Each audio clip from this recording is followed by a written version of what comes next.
Yes, this is very much a last minute presentation.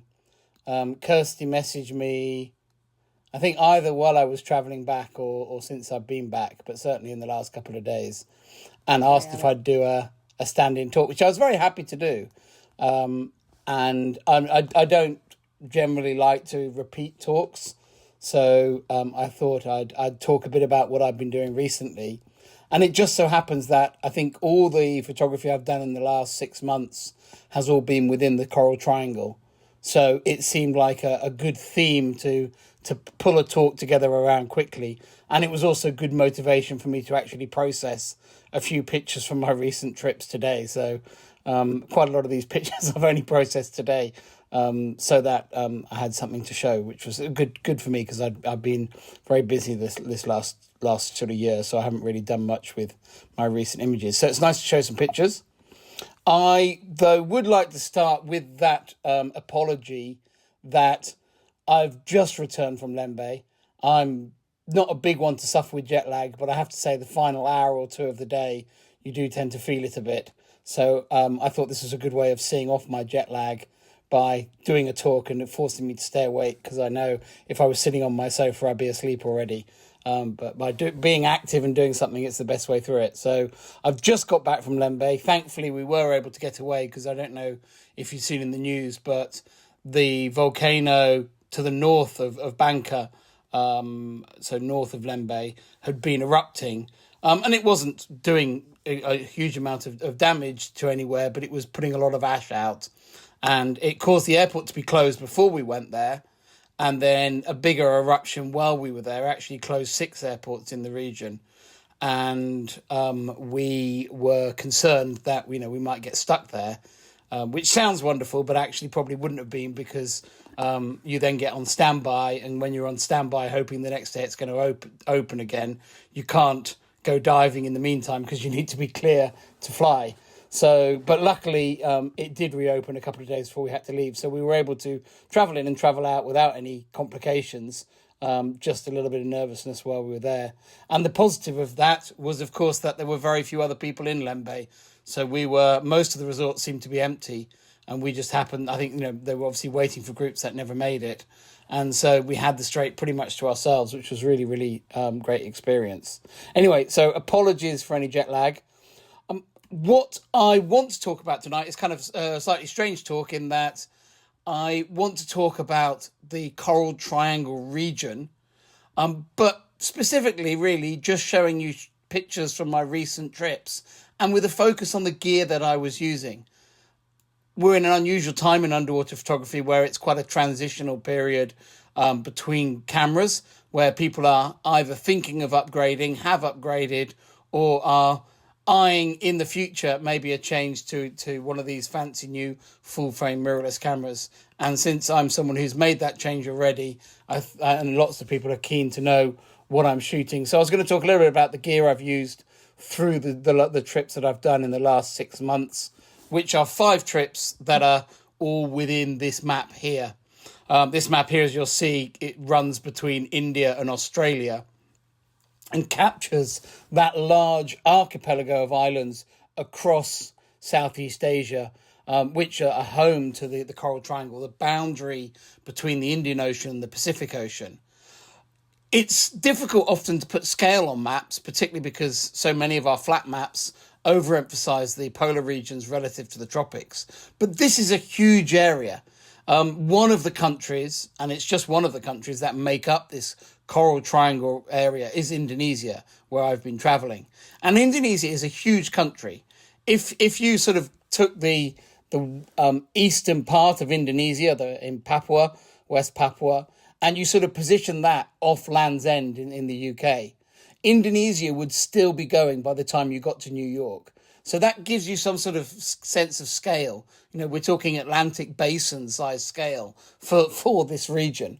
And that, as we'll come back to in a minute, is a big part of the reason for why this area is so rich.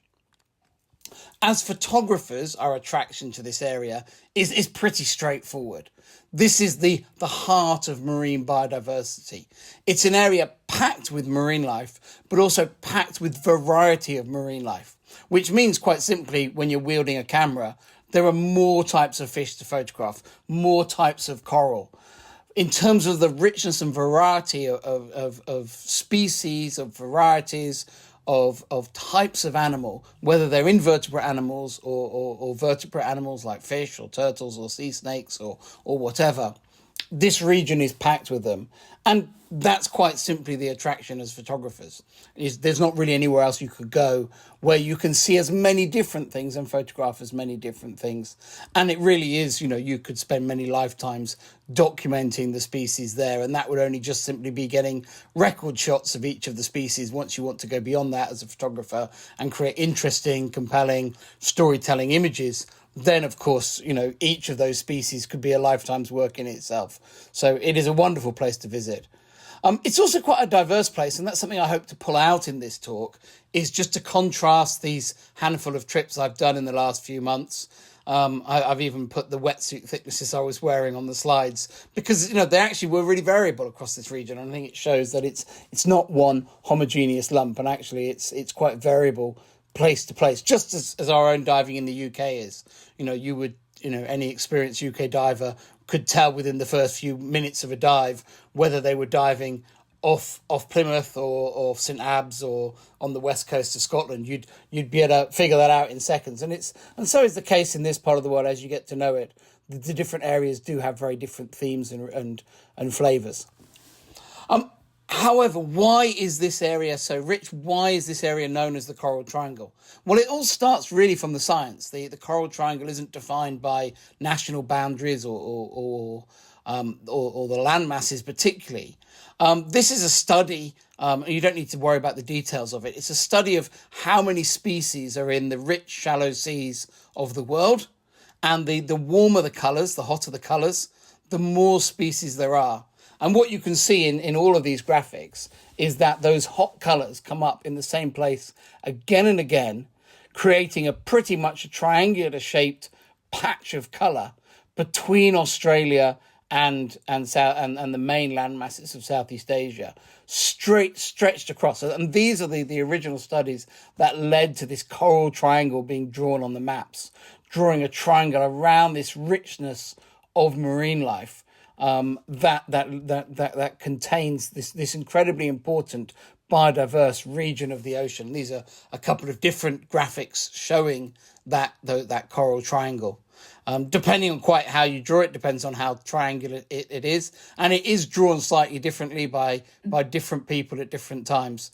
We often joke that even the tourist agencies all want to be in the Coral Triangle, so the Coral Triangle gets extended to cover different areas. But I think you can say for sure that it covers a good bulk of Indonesia. It covers a good proportion, if not all, of the Philippines. It covers all of the island of New Guinea and out into the Pacific to some degree. Quite how far does vary quite a bit. You can see these two different graphics go different distances out into the Pacific. And then how far west it goes is also debatable. It tends not to take in the whole of the western side of Indonesia or indeed peninsular Malaysia and Cambodia and Thailand and those areas, depending again on how the graphics are drawn.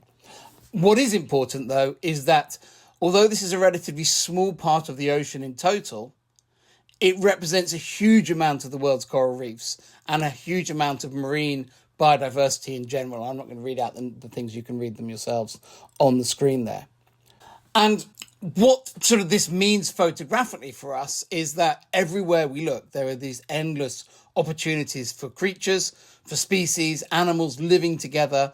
Whenever we take pictures, we don't just take a picture of a single species. There's nearly always multiple species in the frame. And that's part of what drives this really important biodiversity in this area.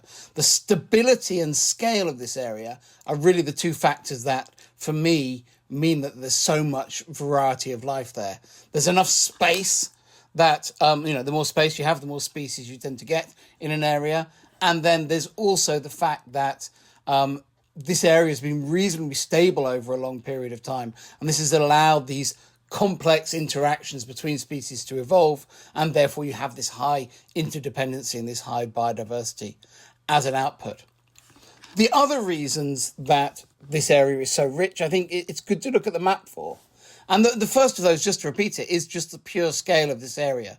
I talked about how big the area was earlier in terms of the size of just one of the countries, Indonesia. If we pick another of the countries, the Philippines, and don't just talk about the size of it, but also the amount of coastline, the amount of shallow seas, I think the Philippines is made up of more than 7,500 islands. And all of those islands, add to the coastline. All of those islands in between them have got, shallow waters allowing, reefs and reef communities of some degree to develop.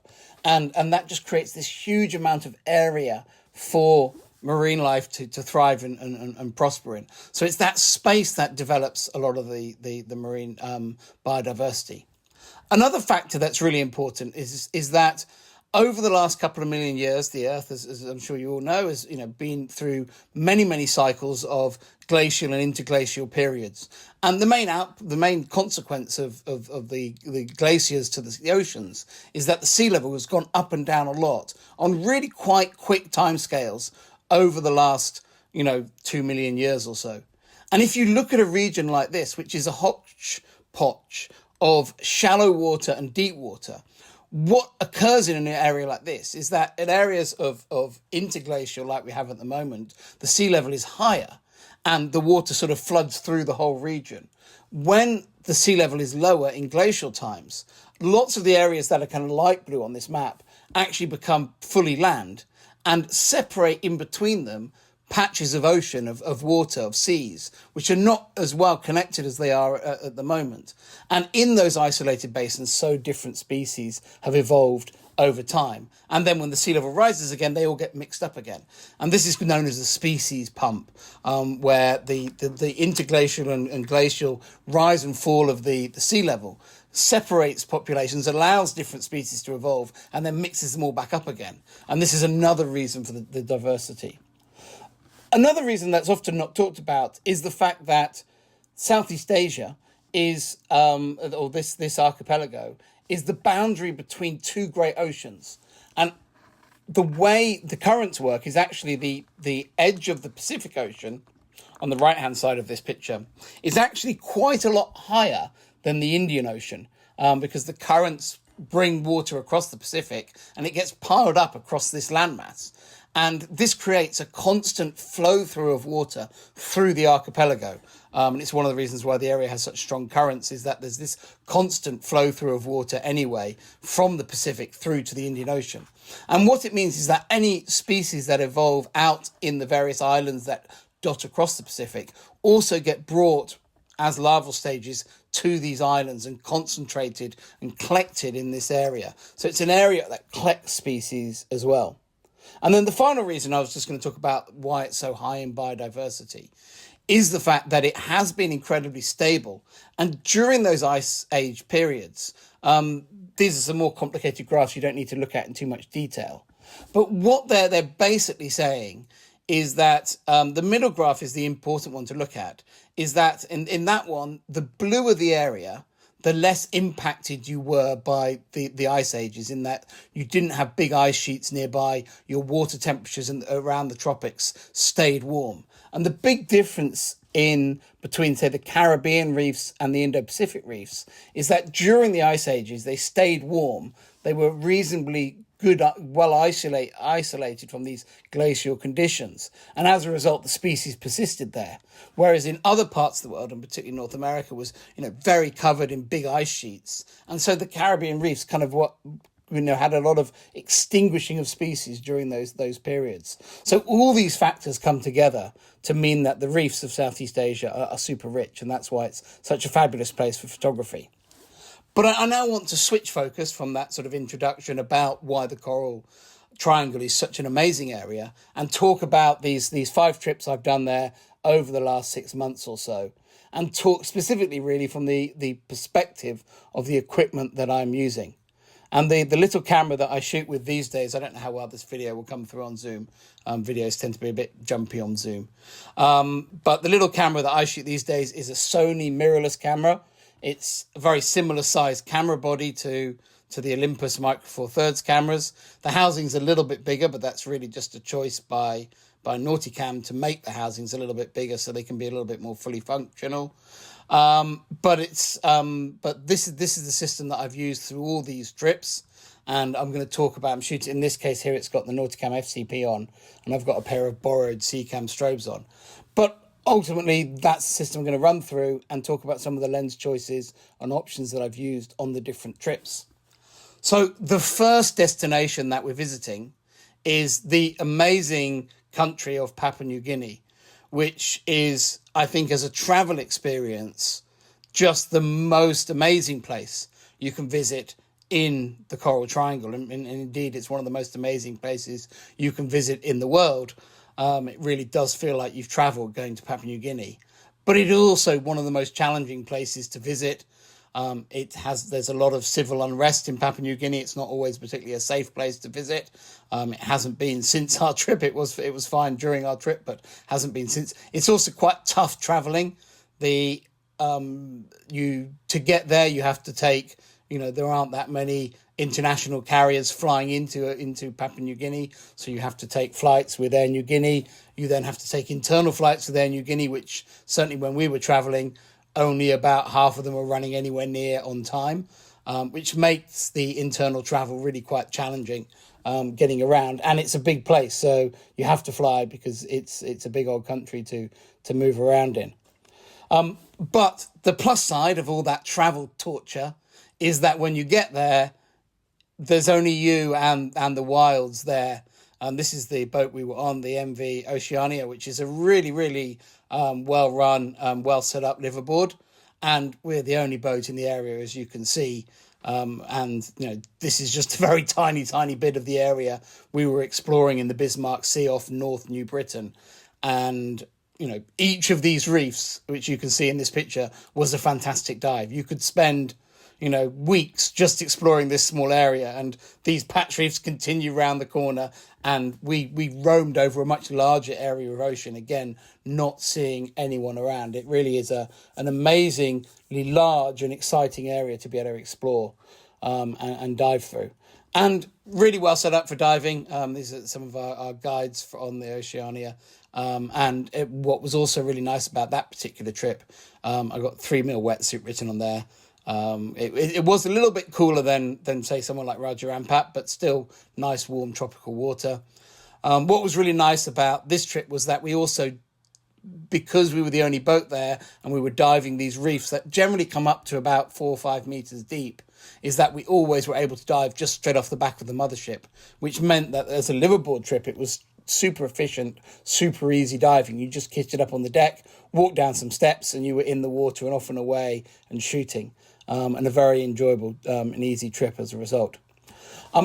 Because Papua New Guinea is got lots of really fantastic coral, I knew I'd want to shoot quite a lot of split levels on this trip, and with the challenges of the travel, I didn't want to take too much luggage on this trip. So I chose to take relatively simple camera gear on this trip, and chose to use my old Nikon 8-15mm fisheye on an adapter, rather than any of the fancier lenses I used on some of the other trips, so that I could keep my travel weight down. I travelled with a lightweight, relatively lightweight, small 140mm glass dome, and then a big dome for split levels, an acrylic one for split levels. And that meant I had a pretty small, streamlined system. You can see me shooting the fisheye here. I don't normally shoot like this. It was the only photo I had with me in shooting on that trip.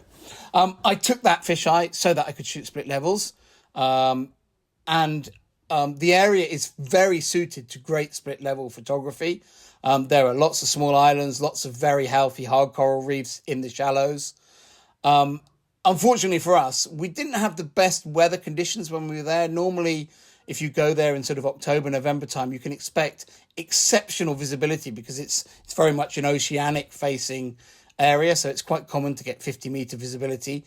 We generally had about 30 meters during the trip, which none of us were complaining about, but they were commenting it wasn't quite as good as normal. And it was a little rougher than normal, so that made it quite hard for us to shoot splits, actually. It was just a little bit windier than we'd have liked during our stay, so we were just a little bit unlucky with the conditions, and I think that was, a recurring theme for anyone who's been travelling in the last 6 months. The weather with the El Nino going on at the moment isn't quite as it should be anywhere. And it means that, if you've tried to travel for a specific event, you're often a little bit unlucky at the moment. But every now and again, the luck comes around and you get the luck you weren't expecting. Underwater, the reef life in Papua New Guinea is very rich. Similar in many ways to somewhere like Raja Ampat, a slightly different mix of invertebrate life. The red sea whips, the picture on the left there, the Elisella sea whips, very abundant and very big in Papua New Guinea. Also, there's lots of big sponges on the reef, these big orange ones, or the purple elephant ear sponges as well. So very, very beautiful scenery to shoot. Nice clear water, very blue water as well, photographically, and these are all shot with the fisheye. Also very nice hard coral reef, so really enjoyable area to explore, to have both rich soft coral and sponge life and also very nice hard coral reefs to photograph. Generally, the sorts of diving we're doing were around these smaller patch reefs, which were hard coral on top and then rich with colour on the sides. The area is also very good for schooling fish. And so as a variety, I had to have some variety from the fisheye. I also took with me on this trip the WWL lens from Nauticam, which is a wet lens, but a relatively small water-corrected lens. So it's quite light for travel. And it still delivers a really nice quality. It's not quite as good as a WACP one, but it still delivers for me a very, very usable quality and gave me a lot of versatility. It enables me to shoot, shots like this is shot with the WWL. And it sort of gives me a slightly more variety in my portfolio. With the fisheye, I would have surely shot this whole bush of red soft coral, red sea whips with this other fan behind. But with the WWL, it sort of forces you to take some different compositions. And I like having that variety on the trip. I do like that combination. Also, it's a very good lens for the different marine life there. I can, fill the frame with everything from individual fish right up to fish schools, which is obviously very suited for that sort of diving. So I really like the shooting the WWL in that area. But some of the marine life is just so spectacular. This is shot with the fisheye again. There's some big schools of barracuda there. It's a great area for barracuda. And nearly all the dive sites have big schools of barracuda or small schools of barracuda on them. And so for the sites where we knew the schools were bigger, it was best to be on the fisheye. There's good macro as well. I took the Sony 90mm as a macro lens, and that gave me a good variety of macro stuff. I think I took the SMC1 as well, just to be able to do a few close-up shots, but no more macro stuff than that, just a bit tight on baggage, really. But it gave me a good mix. Oh, and I took the end section of the EMWL.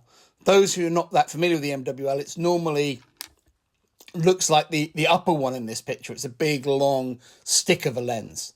But you can shoot it without the middle relay section, which is the as you see on the camera on the lower part of this picture with my name on. And like that, it's actually not that much bigger or heavier than a close-up diopter, close-up wet lens like an SMC or two. So it's not that big a luggage pain. The problem is that if you shoot it like this, the image is both upside down and backwards. So it's very hard to aim the camera when using it like this. So when I use it like this, I tend to shoot it blind. But actually in a reef environment, that works really well. So the way I tend to approach it, I think this is quite interesting to talk about, is when I'm shooting the EMWL in this format, I will specifically shoot it blind so that I can do my normal macro shooting normally. And the picture on the left is obviously normal macro in PNG. And then if I see a subject I want to shoot the EMWL with, I'll either use fixed focus or just trust the autofocus. And I'll simply aim it by looking over the top of the camera and position the lens as close to the subject as I can. And I know that, that if the lens is pointing straight at the subject, it's going to get the subject in the picture with the EMWL. And with a moving subject like an anemone fish here, I'd probably use a fixed focus. Whereas with a subject that wasn't moving, I'd probably just trust the autofocus to grab onto it and get the shot that way. But I find this a very nice way to shoot with the EMWL on reef diving. I'll put it in my pocket. It'll stay in my pocket sometimes for whole dives without ever getting used. But when I find the right subject, be it a scorpion fish, a stonefish, or an aggressive anemone fish that will come up and attack the lens, then it's great to be able to use it in this way, where you basically accept, I can't look through the camera because the upside down and backwards view is too much, but I can shoot it blind and create interesting images. So next stop on our tour is kind of the opposite, really, of the wilds of Papua New Guinea. It's very much the developed of Anilao in the Philippines. And this is Crystal Blue Resort there, where we went to stay. And this was predominantly a Blackwater trip, so it was mainly on the night shift. But we did manage a good number of day dives as well. And it was the first time I'd really done a macro trip with my Sony camera. So it was very much about trying things out, seeing what I liked in terms of lens setups and things, and sort of doing a little bit of groundwork for more extensive macro shooting in the future. For Blackwater, the key things for me really is to have a very neutral camera. So I tend to add a lot of buoyancy to my camera rig when shooting Blackwater, so that my camera is completely neutral in the water. You can see I've beefed up to a 5mm wetsuit because it's quite a bit cooler up in the north of the Coral Triangle than it is down in the central areas. So I'm up into a 5mm wetsuit at this point for the Blackwater dives. And you can see I'm buoyant, lots of buoyancy on the housing for this trip. I'm not going to talk much about the Blackwater. It's not that sort of relevant to the Coral Triangle story, but it is a great experience shooting Blackwater there. Technically, the shots are all the same. These are all shot with the Sony 90mm. Blackwater photography is often technically pretty similar. You shoot everything with similar settings in a similar style.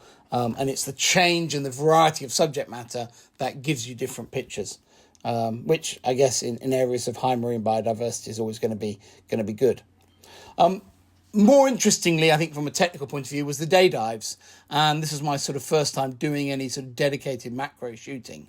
Now I'm using the EMWL in the same format as I was before, but in order to correct for that upside down and backwards viewfinder or view, is I have a relay viewfinder, which you can see on the housing on the left there. And that then corrects my view through the viewfinder of the pictures. Though it does mean that all the words on the viewfinder, all my camera settings and things are backwards. And that can be slightly confusing, particularly when you're going through menus. But you can always use the main screen of the camera for going through the menus rather than the EVF. So you don't have to do the menus backwards. It gave me the chance to take my first few shots with that system. And I think that I definitely prefer using the EMWL lens on a mirrorless camera. And the main reason for that is the fact that with a mirrorless camera, I can review my images without having to move the camera.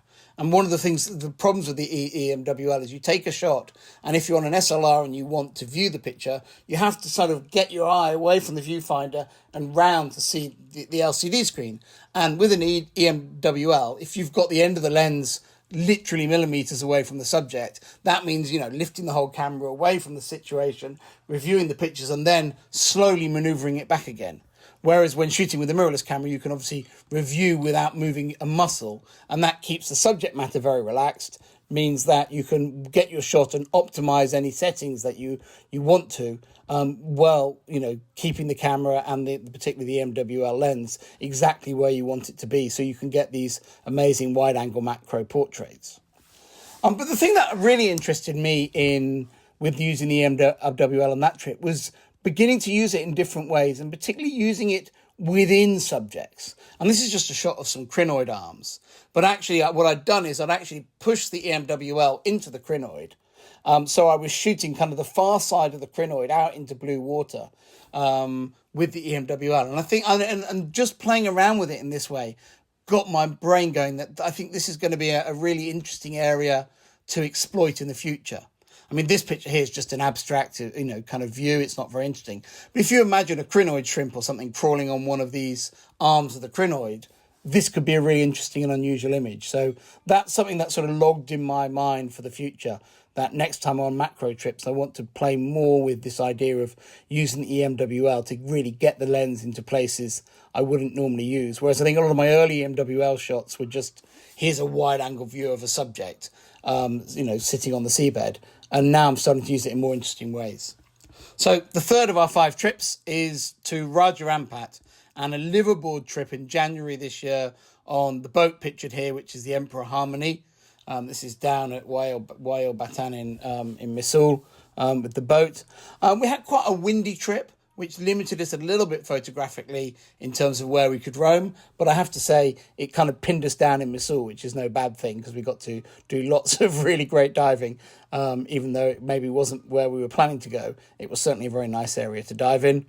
Raja Ampat is always very warm water, so I never take any neoprene when I go to Raja Ampat, and I'm just diving here in a rash vest. And even some of the girls were diving in their lycra as well. By January this year, the new Nauticam FCP lens had come out, and I have to say that you could not imagine a more suitable lens for Raja Ampat than the FCP. The FCP is a fisheye converter lens. It's very expensive, and I think a bit too expensive probably. But I think it cost Nauticam a lot of money to make it, so it's ended up at that price point. But it's a very versatile lens. It can be used with several different on-camera body lenses to do all sorts of things. But ultimately, it's a water-corrected fisheye zoom. So it delivers great image quality and a really flexible zoom range for underwater shooting.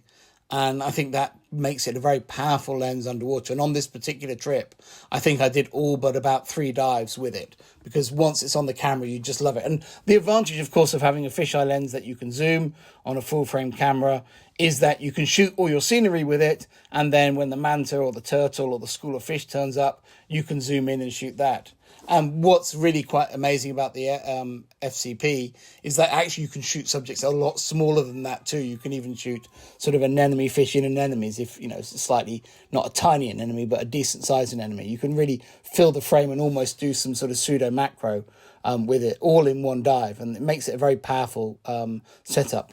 The one on the right here is the production FCP, and the one on the left is the pre-production one, which I also had at that time and was able to lend some of the guys on the trip. But it's gone back to Nauticam, to their museum now, the pre-production one. The FCP is great for that scenery. I mean, it really just allows you to fill the frame exactly as you want it to, produce those powerful shots. But this is also with the FCP. It's an uncropped picture. Some nice anemones with an anemone fish in, and I was able to zoom all the way in. So being able to do all of this on one dive is very attractive. It's great for schools of fish, filling the frame. You can really produce a lot of variety on the same dive as doing those great big scenic shots. So really enjoyable lens to use in a variety of different habitats, and just adjusting that zoom range to get exactly the composition you wanted. This is a fisheye shot, but just zoomed in a little bit, just so that I got exactly the composition that I wanted in the picture, these corals growing beneath the trees. So very versatile lens, very enjoyable to shoot.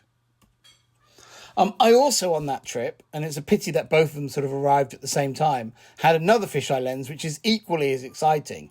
And that's the Nikonos RS 13mm lens. Which was designed for the Nikonos RS Nikon film underwater camera, SLR camera. And it's the only autofocus underwater fisheye lens that's been made. A number of people adapted that lens to work on Nikon SLR cameras, particularly digital SLR cameras like, D5s, D850s, that sort of thing. And it's been, had a strong following for a few years. With the advent of mirrorless cameras, it seemed like this lens was no longer usable. But a clever chap called Isaac Szabo in the States figured out a way to convert this lens for Sony cameras. So we can now actually use this lens on Sony cameras again. And this is the setup. So I was very excited to have that finally, and this was the first one available, and I was able to take it off to give a good run in Misool. But I have to say, I didn't do that many dives in Misool, in Raja Ampat.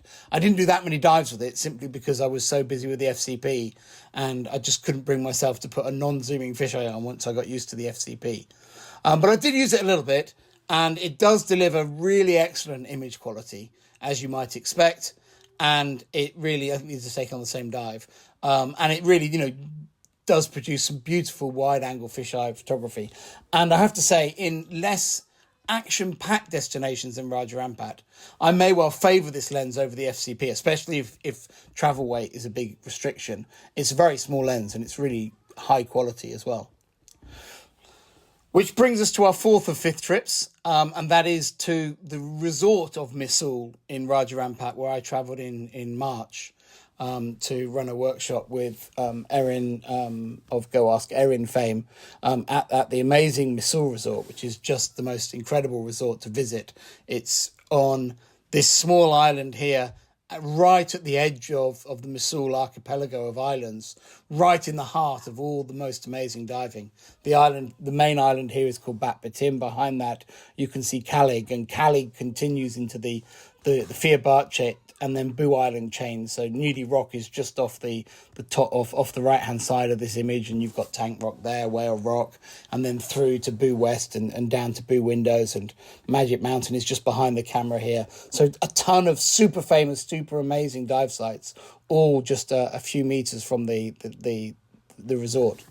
And this was one of those trips where the weather wasn't quite what we were expecting, and actually we really lucked in. I was hoping that this would be a really good visibility trip, and it was, but it was also one where I wasn't expecting there still to be mantas around, yet everywhere we went on this trip it was Manta City. So we had lovely weather, lovely clear water in Misool, and it really is a dream destination to go to. And then we were also rewarded with lots of nice mantas. And again, obviously, this was nice, warm rash vest diving. Even the dive guides often just dive in rash vests and shorts. So it's not just those who are used to colder water who do it. There goes a picture of me in my rash vest. And I use the FCP a lot on this trip again. It's very, very good for these sorts of dives where you know you're going to a beautiful reef and you want to shoot wide angle scenery, but you also know you're going to have a nice mix of bigger creatures as well, particularly mantas or wobbegongs or turtles or schools of fish. And having that flexibility to be able to cover all those with the FCP, it really, really, every time I knew we were going anywhere near mantas, there was always FCP straight on the camera. And we were very lucky that we had mantas in lots of places. The trip also gave me the chance to do one dive of model photography. One of the guests on the trip, who was a photographer, she wanted some pictures of herself modelling, and I was very happy just to jump in on the house reef and take some pictures. And the FCP was absolutely fantastic for that, because it allowed me to do so much in one dive. These are a couple of the shots. There's a couple more here. And these are all taken with the FCP, all on one dive, all just on the house reef of Misool. And I think it's a really great example of how flexible and powerful that lens is, being able to do all these types of different shots, within one dive without having to change gear or anything like that. Just being able to work through lots of different photographic ideas, particularly around a model. And I think any time I'm planning future model photography, the FCP will be one of the first things I reach for, because it does give you a great deal of flexibility when working on and trying to do different shots. I used the Nikonos lens more on this trip, though, having felt I criminally underused it in the Raja Ampat trip in January. And so I used that a lot on this trip and really enjoyed shooting it, and really kind of fell in love with that lens. It is a stunning lens to use. Used it on a variety of different subject matter during the trip, which was really interesting to see how it performed. Everything from scenery to big animals.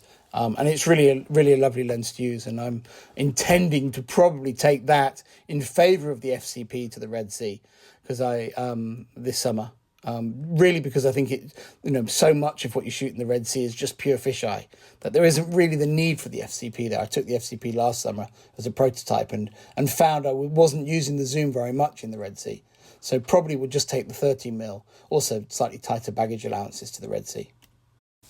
I didn't just take 2 fisheyes though to Misool. I ended up taking 3, and this is kind of a problem of both the Nikonos and the FCP, is that neither of them can do split levels. And when you go to a place like Misool, which is well suited to split level photography, you need that third option. So I ended up going there with 3 fisheyes. So in terms of saving luggage, it wasn't doing me a very good job. And then actually we didn't have the best weather for split levels during this trip. Even though we had so much nice weather, we didn't actually have that many. We kept getting rain when the tide was low, when it was good for split levels, and then really nice sunny weather when the tide was at the wrong height for shooting split levels there. So it was a bit frustrating having taken the lens there. I'd hardly used it at all. Another lens I shot on that trip, because it was a long trip and lots of diving, I think it was a sort of 60 dive trip or something like that, was the a different type of Nikonos lens, and this is a Nikonos lens from the mechanical days of Nikonos's, which is quite easy to adapt to mirrorless cameras because it just sits in front of the mirrorless camera.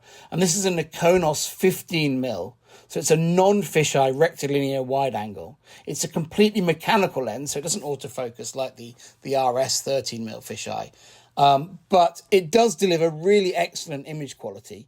And it gives a sort of a non-fisheye look to the shots. And I have been really enjoying shooting this lens on mirrorless. I don't use it that much because it is mechanical. It's a little limiting. You have to sort of make sure you've got everything set right at the beginning of the dive, and then you're basically using that fixed focus for your wide angle. But I love the fact that it gives great image quality right out to the corners of the picture, so you can really compose very full compositions with it.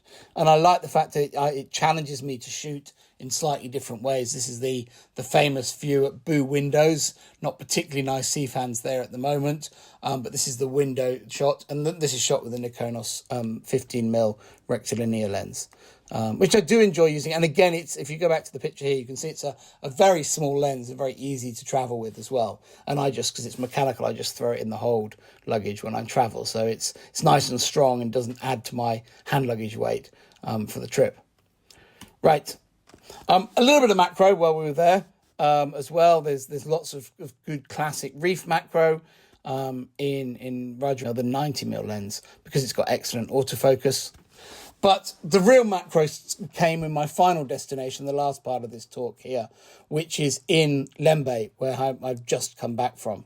And Lembeh is really a macro haven, as I know you all know. And it gave me a chance to really properly work through the macro options with my camera. And most of the time, obviously, I was using the 90mm. This was just to remind me to talk about the volcano. This is obviously the trip that was impacted a bit by the volcano, although the main thing for us is we just had very nice sunsets all trip, because all the dust in the sky seemed to be creating really nice sunsets for us. And a lovely quiet Lembeh Strait. In Lembeh, your diving is very much with dive guides. Lembeh wasn't that cold at this time of year, so it was definitely in the 3mm territory for me. I have to say, other times of the year when you get a lot of cold water, I find a 5mm is more comfortable in Lembeh. But this trip, I knew it was a bit warm, so I was happy on a 3mm. And actually, I dived a couple of dives in less than a 3mm and was actually fine as well. I'm actually, in this picture, I'm actually wearing a thinner wetsuit. Which I took it as an extra layer and then ended up using it on its own. I had some new toys to play with. So the 90mm lens is kind of a perfect Lembeh lens. Anyone who's shot a D500 or something like that with a 60mm lens in Lembeh, the 90mm is the same angle of coverage. So it's a very nice lens to sort of cover both the small macro subjects and the bigger macro subjects. And I really like that lens on the Sony mirrorless. I did have some new Nauticam prototype macro lenses with me. I can't tell you all the details of those because it depends. I don't want to talk about ones that may not make production. But I have to say, for me, all three of them were completely production ready. And once I started using them, they weren't coming off my camera. I occasionally would, if one was spare, would lend it to someone else, but they were just so usable that I just wanted to keep on using them. So that's something to look out for this year, is Nauticam introducing some new macro lenses. These are some example shots with the new macro lenses, both super macro and then kind of just for when you need a little bit more than a standard macro lens. Very, very useful lenses to have. I don't want to say more than that and get in trouble with Nauticam. But yeah, I think there'll be some announcements on these coming pretty soon. And they're really nice lenses, super, super good quality. And it's great to have a bit more flexibility from them, in that I always felt with the Nauticam's SMC1, it was very, very good at what it did, but it didn't give you much flexibility. It was kind of super macro or bust. And I think these new lenses give you a bit more flexibility to maybe dive and cover a wider range of creatures, so that when you do see that great subject, you have flexibility in how you shoot it, and hopefully can find the best shot. I had to play with some new special effect lenses and things like that. It's always fun when you go to Lembeh to try some new toys with all the macro subject matter that comes along. These are taken with a lens called Whole Effect lens. It's just a super cheap online lens. Some of you in the past probably played around with reflection tubes, the tubes that you could put on the sort of a polished metal tube that you could put on the front of a port, and it would give you internal reflections. Well, this is kind of a similar thing, but it also allows you to look through the reflections as well. So it creates kind of this dreamy, swirly effect around subjects, which I wouldn't want to use all the time, but you know, it's fun to have a couple of shots like this in the portfolio just to add some variety. I shot the EMWL quite a lot, again using that reversing viewfinder. I prefer it that way. The reversing viewfinder makes the lens stick out less far, makes it a lot easier to work with, I find. And it's a lot easier to hold the lens still when pushing those long exposures out. The other thing you'll notice that when I'm shooting the EMWL is that it's sunny. And for me, EMWL shooting is all about shooting those balanced light pictures where you get that blue light coming in from the background. And because you need to shoot the EMWL with the aperture quite closed, the brighter the conditions, the easier it is to shoot the EMWL. So I always let conditions be a big driving force to when I'm shooting the EMWL, and I'll try and not shoot it when it's not. I know it's going to be nice and bright underwater, either because it's a shallow dive, either because it's sunny day, either because it's the time of day is near the middle of the day and I know it's going to be extra bright underwater. All those things can help you just get that blue background in without having to go super slow on the shutter speed. And I've been experimenting more with trying to get the lens into interesting places, not simply shooting any macro subject I can, but trying to find, shots that really offer unique perspectives with the EMWL. I do occasionally shoot the EMWL at night, but I don't like the fact that the pictures don't have the depth to them that they do during the day, because you don't get that blue background behind the picture. But I'm always looking for interesting places to stick the EMWL and hopefully reveal some different and unusual images. And I think that came from experimenting with it in the Philippines earlier in the year. The other lens I started to use much more in this trip, and in fact it's the first time I've travelled with it, is the Sony 50mm lens. Now, the Sony 50mm lens is glacially slow at focusing. It's a very poor focusing lens. But on a muck diving trip where your subject matter isn't moving very much, that's not really a big deal. Autofocusing on a frogfish is not a big challenge.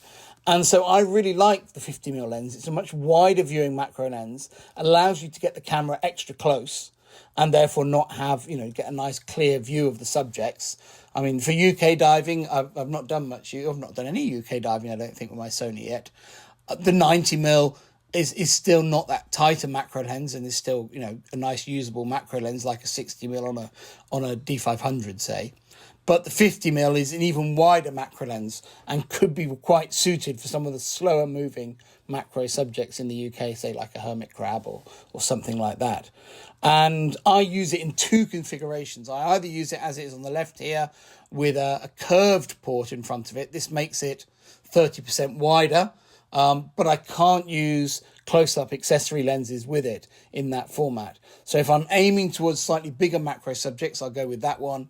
If I'm not sure I'm going to see the bigger subjects, I'll tend to use it with a flat port as it is on the right, and I'll use the screw-on close-up lenses like the CMC range for that in that format.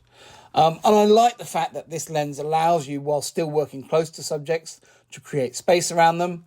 With bigger subjects, it allows you to really place them in their environment. And this is shot with the dome, that curved port, and it gives tremendous image quality right out to the edges of the frame. These are all shot in the same dive, actually, because I didn't use the curved port that much. But this is a coconut octopus or a veined octopus inside a shell. The downside of the 50mm is that the autofocus is quite poor. And this was on a night dive, and I was using the 50mm with the flat port. And this blue ring octopus was swimming in mid-water off the seabed. Very unusual thing to see. I was really cursing the lens because it really struggled to autofocus on it. Which I knew if I had my 90mm on it, it would have just grabbed the eye of the octopus instantly and just hung on to it throughout the whole shoot. So that is a frustration of the 50 mil, and it's why I wouldn't take the 50 mil on a normal reef diving trip. It really is for static subjects only, really. So that's a run through of some of the gear I've been shooting with in the Coral Triangle over the last 6 months or so, or 6 months, or less than 6 months. I just wanted to finish a little bit just by talking about why it's important to shoot this area. And, one thing, we're all very aware of now, and, certainly aware, from these trips, is that, climate is changing. Our impact on the environments is making, big changes. And, right at the moment, we're right in the middle of another mass bleaching event. Everywhere from Thailand to the Great Barrier Reef is reporting, really bad bleaching through the area. And, it's pretty clear that, the generations that follow us are not going to see the Coral Triangle the way we see it. And the photos that we take through these next few years, will be incredibly important historical documents, and they're also incredibly important news story imagery for illustrating these environments, because as the waters warm, so the corals that form the basis of the environment that support these other species, struggle. And as our seas warm, so bleaching events become ever more popular, ever more common. And, bleaching is something that, is killing reefs across the Coral Sea. And these are important stories for us to tell, to both celebrate and make people aware of the tremendous biodiversity and richness of marine life in these environments, but also to document these changes that are going on there. So to finish with, I think that the Coral Triangle is an amazing place for any underwater photographer to shoot. It's a great place to show the interdependency of species, which I think speaks both to the amazing nature of coral reefs, but also our relationship with coral reefs, how we too are dependent on a fully functioning environment around us. We can't live without nature. And if we don't do our best to take care of it, it doesn't bode well for us in the future. So with that message to finish off with, I just want to say thanks for listening. Hopefully that was an interesting run through of what I've been up to recently, and I hope you enjoyed some of the pictures. Right, I'm going to stop my screen share, and hopefully I can see you all. Right, well, Alex.